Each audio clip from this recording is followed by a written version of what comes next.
Сизге сөз бербей койсок, сиздин тилиңизди тыйып койсок, анда айтсаңыз болот эле. Сиз каалаган учурда каалагандай сүйлөп атасыз, каалагандай добуш берип атасыз. Бардык нерсе өзүнүн жолу менен баратат. 5-чи микрофон. Кыргызстан Мадумаров, айтышпасаңыз жакшы болот эле.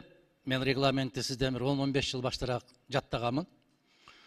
Бардык нерсе көпчүлүк менен добуш менен кабыл алынат. Эгер эреже менен барса, эреже менен барып добушка коюлса.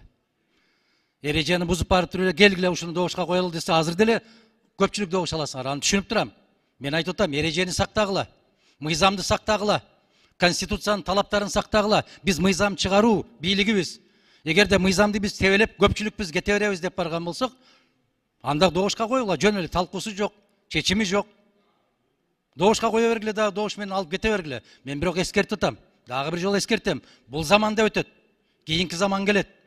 Одону